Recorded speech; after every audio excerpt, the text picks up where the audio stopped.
let's go ahead and get started here. And as we continue to address the deployment of the National Guard, we want to make sure we make room and make space to listen to members of the community, particularly leaders in our community groups that are closest to those that are impacted by the deployment of the National Guard here in Memphis and Shelby County. Just a reminder about our views, and remember that we've asked for help from some of these agencies before, and we stand ready to support a surge in certain law enforcement resources, but we do have strong feelings around the deployment of the National Guard in West Tennessee. And so, for example, we have talked at length about a return of the investment in the TBI Crime Lab, which was here in Memphis and Shelby County, but was pulled out recently under the Governor Lee administration and moved elsewhere, and made the job of our investigators and law enforcement agencies here more difficult. At the same time, we've rung the bell as loud as we could when the FBI field office was pulled out of Memphis and Shelby County in December of 2024 by the Biden administration. And so those resources were vital and extremely important. At the same time, we have recently, under the Trump administration, seen significant cuts in our gun violence intervention money, which has resulted in a contraction of the level of response that we can bring to those cases. And finally, for years leading up to a climatic time in our community, we've pushed for the state to have a serious conversation around how we can stop the proliferation of guns in Memphis and Shelby County through sensible gun legislation. And so again, we're here to create space for some of those who are most proximate to some of these problems and have ways to address these problems that they can be heard and communicate to some of the folks behind the deployment of the National Guard. So with that, I'd like to invite to the podium first to make some remarks, Council Member J.B. Smiley.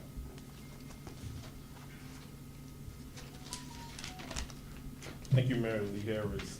So I don't think we can say it enough times. So I'm going to say it again here today, and I'll be very direct. Memphis does not need militarization. Memphis needs collaboration.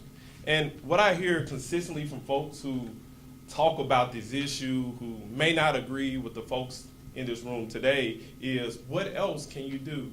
What else have you been asking for? Have you been asking for resources? We've been very clear since taking office about what we need in this community.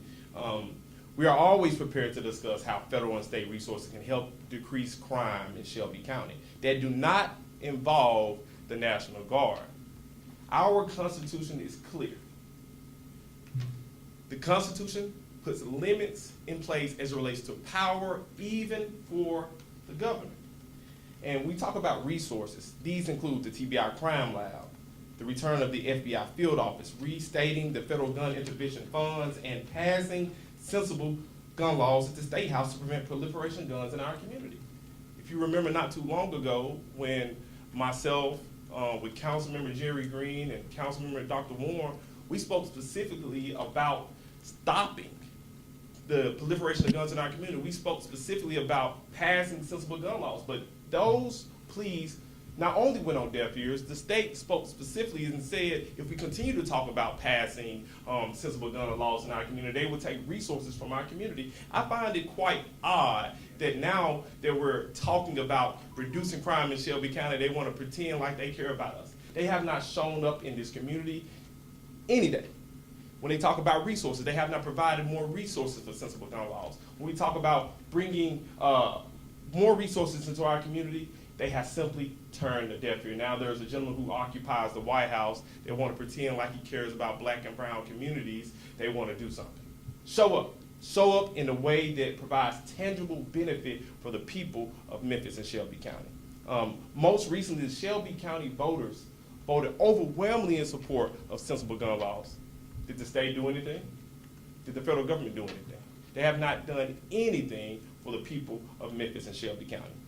Nearly a year ago, on November the 14th, Shelby County government and the city of Memphis started the Joint Office in Safety and Neighborhood Engagement with gun violence prevention dollars from Washington, D.C. Pam Bundy has since called those grants wasteful. I'm gonna tell you why. She's not trying to save lives in the city of Memphis. They're pretending like they care about us. I'm tired of pretending. Do something for the people of Memphis and Shelby County. Provide us the resources we need so that we can take care of the folks in our community. Provide us the resources we need that we can support schools. Provide us the resources we need so that we can pass sensible gun laws in our community.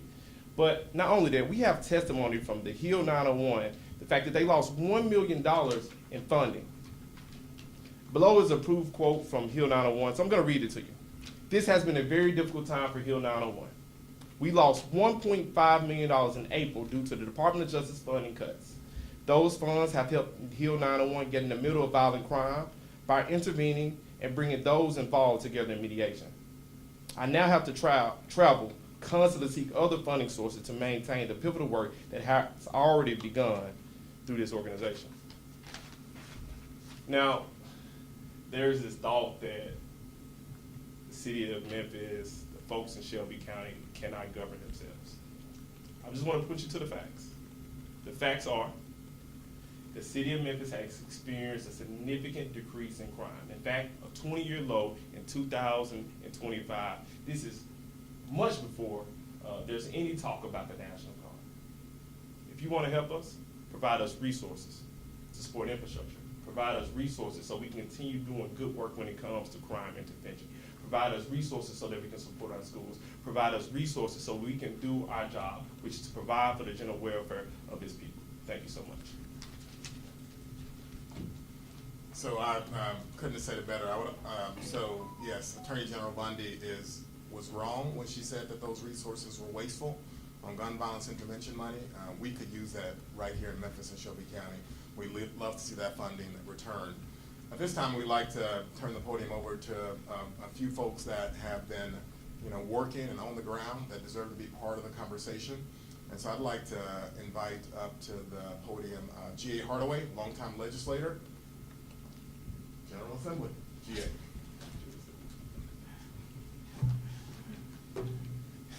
Good afternoon. That GA General Assembly is something that Speaker Nafee hung on me. And as you can tell, my former senator has latched onto it and won't let go.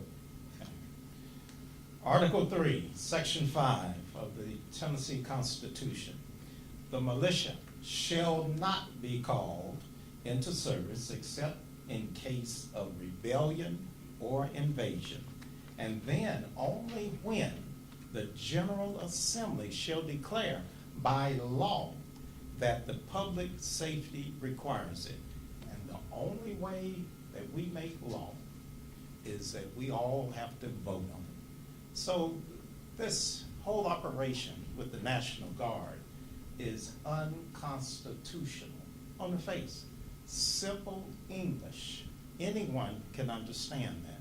Now you can twist and turn and make it a pretzel, but this Constitution, our state Constitution, was written so plain, ordinary, everyday citizens could understand it.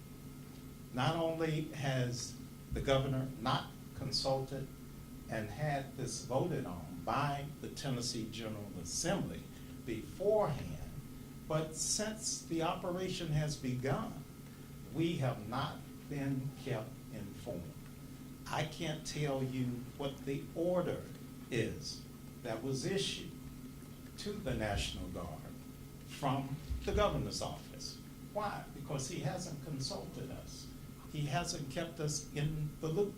Not just myself, but I challenge you to talk to members of the Shelby delegation, and you'll find that I'm not the only one. So he hasn't followed the first basic rule, and that's to bring the issue to us. And we determine policy and law in the great state of Tennessee, not the governor. He executes. That's why they call it the executive branch. And we set the law. So with that being said, I'll do questions later, but I want to make sure that you get a chance to hear not merely what we don't want, but with the different organizations who have been working on the ground to determine what we do want in terms of resources, funding, the programs which have been disallowed or discontinued merely just off the cuff. There's no good reason why we can't have a sustainable long-term plan for public safety. When there's a vacuum, it will be filled. When the National Guard leaves, wherever they were standing, it's going to be filled by whatever it was that was there before. And I think you understand what I mean. All right, so at this time, we're going to bring up some of the representatives of the community groups that want to be at the table, want to make sure that they are heard. And so what we have represented here today is Free 901. We have Micah, we have Equity Alliance, and we have Memphis for All. And so we're going to hear from Ms. Tequila Rucker to start. But part of what we have heard, and maybe Ms. Rucker will speak to this, is some of the troubling actions on the part of those that have been deployed to Memphis and Shelby County. So I'll let her speak for herself, but I will say that I have personally heard some of these reports too, and we reported out what we had heard a few days ago, and we've yet to hear a response from those leading this effort. And so we would love to hear some sort of response about what they're doing to address these anecdotal claims that there has been profiling since the deployment. At the same time, we would love to see demographic data around the folks that have been caught up in the dragnet, because some of us, certainly law enforcement agencies, have been privy to daily reports. Those daily reports, based on all the information we have gotten, include things like mugshots, and the appearance of those mugshots suggest that the folks caught in the dragnet are not proportionate to the demographics of Memphis and Shelby County. And so we don't want to make claims around what is happening without information. And so we really need a response from the governor, from Pam Bondi, whoever is planning this, around who is caught up in this dragnet and how do you respond to all the accounts of racial profiling that we have heard in this office and that other community leaders have heard. All right, so with that, Ms. Rucker.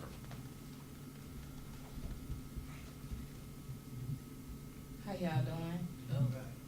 Tequila Rucker, Executive Director at Memphis for All, a partner of Freedom 901. Freedom 901 is a growing movement ecosystem made up of grassroots organizers, faith leaders, community advocates, nonprofit elected officials, and everyday residents united around one shared belief that our safety, dignity, and democracy must be defined by us, not dictated to us. Born from the urgency, the need to confront the rising authoritarianism and state overreach, Freedom 901 exists to build people-centered safety rooted in justice, care, and investment, not fear, punishment, or militarization. We want to thank Mayor Harris, Councilman Smiley, Representative Hardaway, Commissioner Sugarman, Commissioner Brooks, and other representatives for their courage and leadership in filing this lawsuit. This is a bold and necessary step to protect the people of Memphis and Shelby County from the unconstitutional overreach and harmful state actions. We also want to note that the City of Memphis administration was not invited to participate in this filing.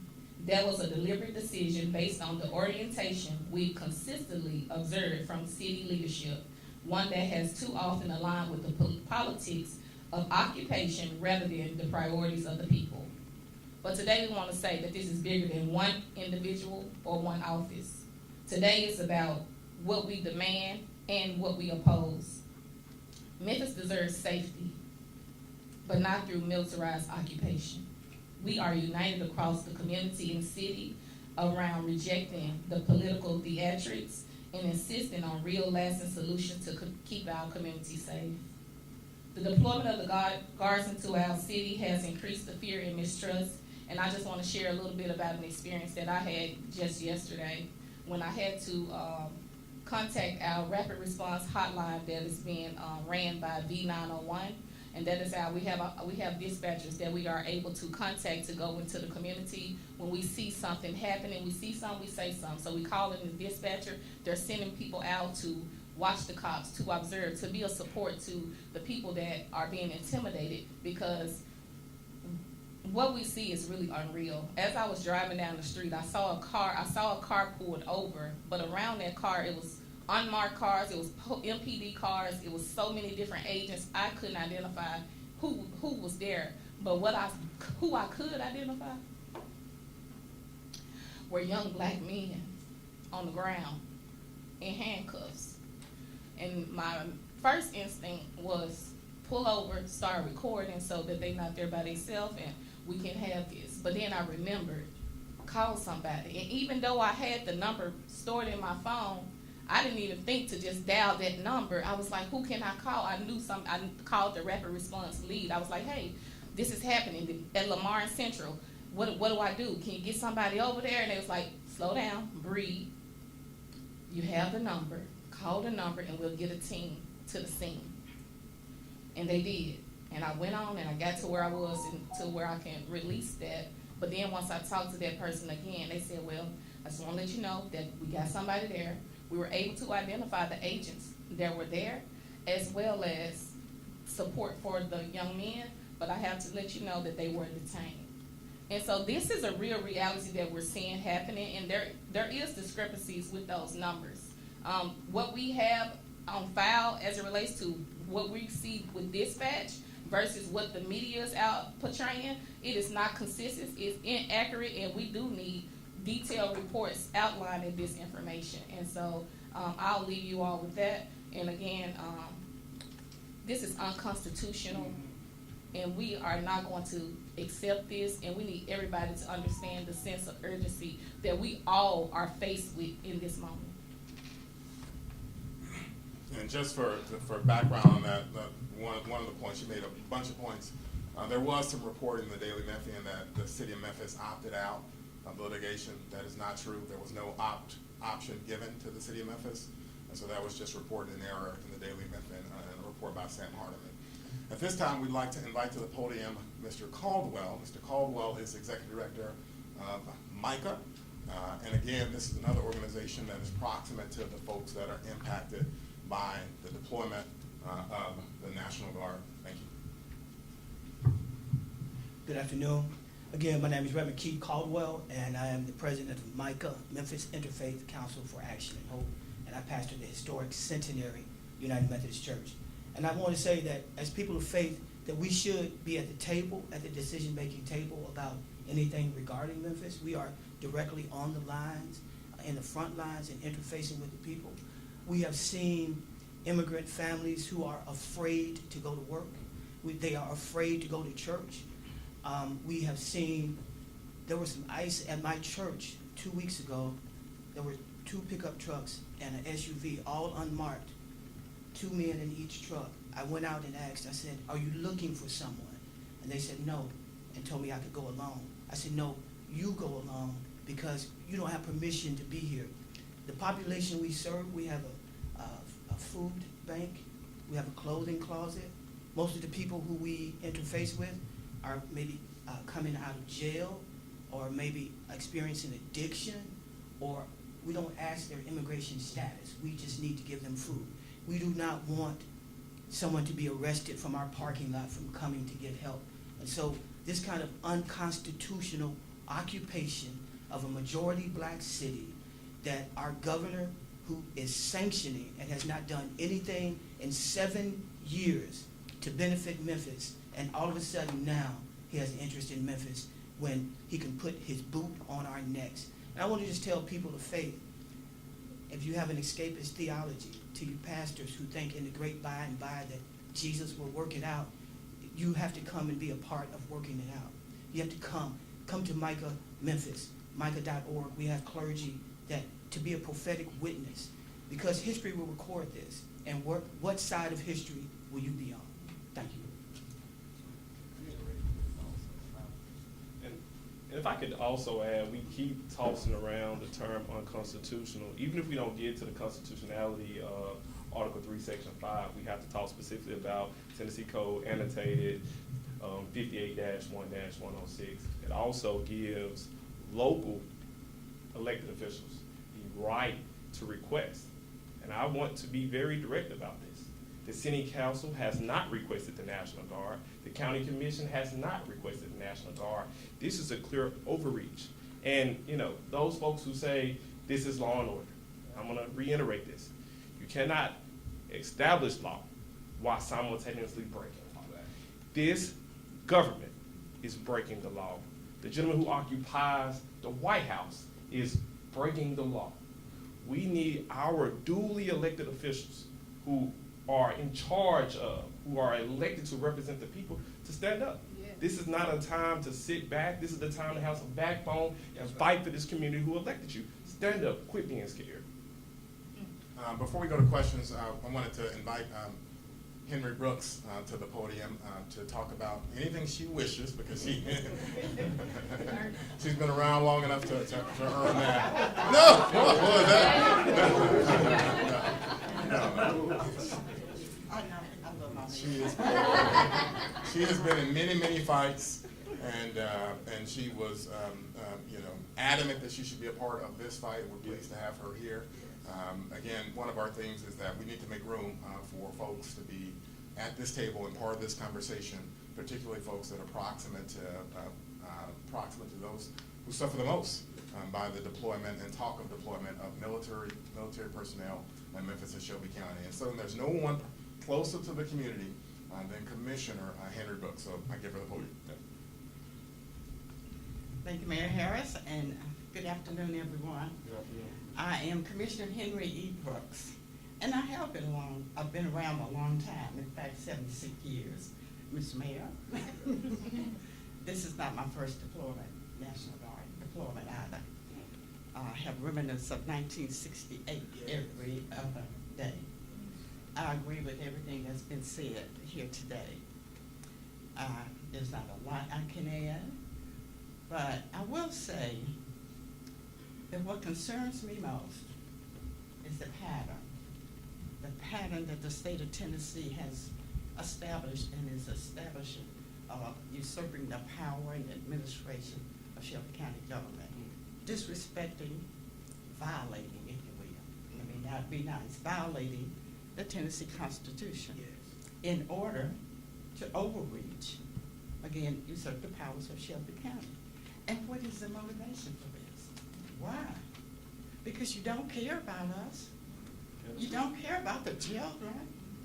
If you did, you wouldn't pass these permissive gun laws. So what is the motivation? My nightmare has to do with the children. How will the children remember this? The trauma that they will experience behind seeing National Guard, men, women carrying long guns, in military clothing, seeing big vehicles going up and down the street, tearing up the street as they go to school, church, grocery store. I am concerned about the trauma that these children will relive over and over. They won't get rid of it. No, I'm 76. I still remember running down Main Street in 1968, jumping over things that were on the sidewalk, trying to get away from the National Guard. So what we need to do, we need to make sure that our lawsuit prevails and that the state of Tennessee respects the authority and the sovereignty of Shelby County. Take away the paternal activities or attitude that they have toward us. And the way that we're going to make them do that is for the community, all segments of the community, to support this effort. Support it where you are. Do what you can do where you are. Thank you. And military-style helicopters circling our communities as well. I'll never forget that, so much less how the children will receive that. At this time, we'll take questions. Mayor Harris, why was the city not invited to sign on to this lawsuit? Well, that's not a live issue, so that's not an issue that was discussed. We're actually going to have more comments about the lawsuit on Wednesday at 1:30. You'll be invited to attend. But there was just error in the reporting to suggest that the city of Memphis had an option to participate in the litigation that's current. There was no option, there was no discussion, that was never a live issue. Mayor, could the lawsuit be amended to take in broader concerns beyond the Guard? Or is the lawsuit now what the lawsuit's going to be? So the plaintiffs that are part of the lawsuit, and that's 3 of us here today, we are very careful and want to be very nuanced. That our objection legally to what we see in Memphis and Shelby County is an objection to the deployment or threat of deployment of military personnel and or the National Guard. And so our lawsuit is not about the other agencies. As elected officials, we've in the past called for other agencies to surge their investment and resources in Memphis and Shelby County. Most recently, in a high profile way, we have argued against the divestment of the TBI resources here in Memphis and Shelby County. Instead, our lawsuit is only about the deployment of the National Guard and military resources. And so in terms of the messaging game and the communication game, there's no doubt about it that for the most part, right, the media does follow the breadcrumbs of other commentators. And so too often, in our view, Memphis Safe Task Force is used when there are parts of the task force that should be addressed specifically. That hasn't happened, unfortunately, in most of the media reports. But our lawsuit, again, is about the National Guard and deployment of military personnel. And it is not about the Memphis Safe Task Force. We'll have more specifically to say about the lawsuit on Wednesday, but that's what our lawsuit is about, because the Tennessee Constitution and several state laws make it clear that no Tennessee governor in a free state of Tennessee, founded based on freedoms, can just free will, can send military personnel into any community and execute laws at his or her discretion. Does them not granting the preliminary injunction last week, do you think that is an indication of what will happen November 3rd? Absolutely not. I think what you saw, the judge made a decision based off of technicality. What you're going to see on November 3rd is a trial or hearing on the merits. And if you just read, the laws that we've stated today, it couldn't be any more clear. The Constitution says the governor also has to convene, or the General Assembly has to convene to sanction this type of action. The General Assembly has not convened. It also, in Tennessee Code annotated 58-1-106, it says the city legislative body or the county legislative body, by duly adopted resolution, request. There hasn't been a formal request by the city council. There hasn't been a formal request by the county commission. You couldn't get the city council to request that. You couldn't get the county commission to request that, because we do not want a militarization in the city of Memphis. Send us resources, not the military.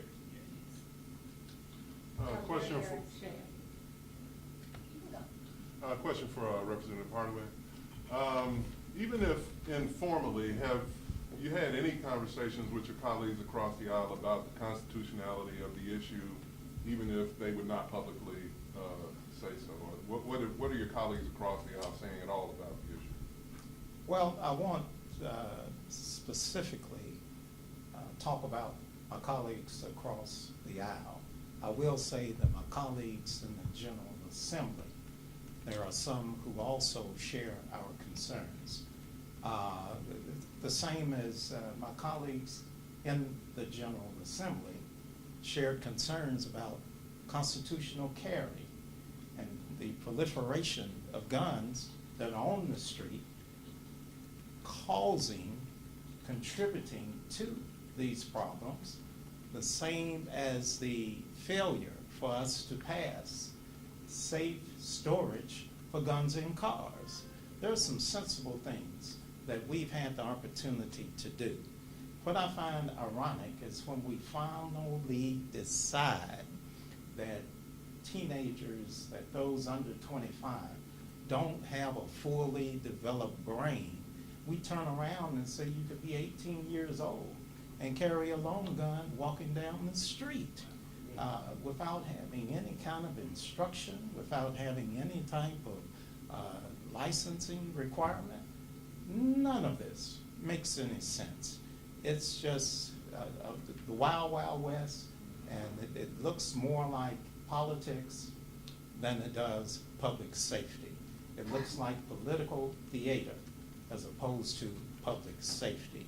The need for the National Guard, if it was that urgent, then the governor would have followed the law, and it would have been done weeks ago, not waiting until the surge was already amped up, but it would have been done weeks ago. If it's an emergency, if it's urgent, why did he wait weeks and weeks and weeks before he decided to unilaterally break the law, both constitutional and statutory, in order to put those folks on the ground here in Memphis and Shelby County? Mayor Harris, Go ahead. we talked about, beyond the National Guard, we heard about the profiling, the dragnet arrests that we see just before coming here. I was in a neighborhood off Jackson. There's a social media post that's getting a lot of traction. A pretty prominently Latino neighborhood, talking to a woman there, but the neighborhood was swarmed with law enforcement yesterday. A family detained for hours. They were there looking for someone on a different warrant who wasn't there, but someone else ended up being picked up. What's your take on that? Well, I've already kind of made my opinion known about that, and I think at this point we're waiting for a response from the governor and from Pam Bondi, from Stephen Miller, from all the folks that seem to be egging on law enforcement agencies to do certain things. So we're just waiting for the response right now. So obviously I'm worried, I'm uncomfortable, as I said, and racial profiling is against the federal constitution.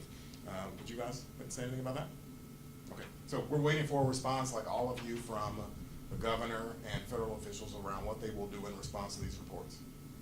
We've heard a lot about the human impact. I think that's important to talk about, but also potential fiscal impact on the county and city budget, and also economic activity. Have you guys seen any changes since this deployment? The fiscal impact is I mean, incredible for the county, and particularly when you think about the activity at our criminal justice center, and then when you think about the detention services that the county provides. And so this is a county that's not paid fairly for the detention services we provide to the state already. And so we're in the throes of trying to make the state reimburse us to the tune of tens of millions of dollars. Obviously, if we were reimbursed what we were properly owed just for the current detention services we provide, then the state would be in a whole different place. I mean, the county would be in a whole different place. We'd be able to hire more officers, rebuild more schools, and complete the rebuild of the Regional 1 campus. So the state owes us tens of millions of dollars already prior to the surge in activity. And so there's going to be vast economic harm to Shelby County as a result of some of the announcements that have been made and some of the readiness that is required on our parts to respond to the announcement. Remember, the announcement this last few days was the governor was threatening to deploy the National Guard indefinitely. There are media reports that says he would deploy the National Guard until Election Day. This is a very, very dark scenario. So we need to have a certain state of readiness as a result of those kinds of announcements, and that readiness is extremely costly. Can we take one more? Yeah, just one more, I Okay. think one more question. There are some in Memphis, some social media posts, people saying, thank you, Trump, for all that they know, for however it happened, they feel safer on the streets, and they're attributing their gratitude to the president. What would anybody on this panel have to say in response? Well, I would just say part of it, and I'll hand it to the councilman. Part of it is just that we need more, I'm not blaming anybody, but there needs to be more careful reporting. I mean, obviously, if everything is thrown into a soup called the Memphis Safe Task Force, then you're not able to get a read for people's real preferences on some of these actions. And so if you really were to dive deep into some of the component parts, No one wants an armored vehicle on their street corner. No one wants a man in fatigues with a semi-automatic weapon outside their door. And everybody responds the same if that happens in the neighborhood. They stay indoors. They don't go anywhere, and they are suppressed. And so I would say, yeah, if you are uncareful with how you communicate what's going on, they're going to be in favor of it. If you refer to it as, reducing crime instead of reducing activity, suppressing activity, they're going to be in favor of it. But if you really were to be careful about what you communicate to folks, do you want a military-style helicopter circling your block? Do you want to go out and vote on election day in 2026 with armored individuals all around the polling precincts? I think you'd get a different answer, but we haven't seen that kind of nuance in the reporting yet, and so I think that's what's happening. And we're trying as best we can to respond to that platform as best we can, but obviously we don't have as big of a megaphone as the governor or Donald Trump, but we're trying as best we can. Go ahead, Councilman. And to add on to that, I'm gonna tell you who's not saying thank you. The small businesses who are in downtown Memphis. The small businesses who are throughout this county. I'm gonna tell you who else is not saying thank you. The little children who are being withheld from school because they're concerned about if they can go to their school in their nearest location to get a good education. I'm gonna tell you who else is not saying thank you about it. The community centers that we built in guys from community center that has had a significant drop of folks going to so they can get the resources they need. I'm gonna tell you who else is not saying thank you about it. The majority of the people who call Shelby County home, what you hear is people who have no context, who do not spend any time in the city of Memphis or Shelby County talking about what we need. If you really wanna know what we need in this community, go to the eateries, go to the churches, go to the playgrounds, go to the community centers, and just talk to people. Knock some doors if you're not scared. There's a gentleman by the name of Brian Stevenson who said, you cannot address a problem if you're not in close proximity with it. Get close to the city of Memphis, then you'll know what we need in this community. Okay, very good. Thanks very much. See everyone Wednesday.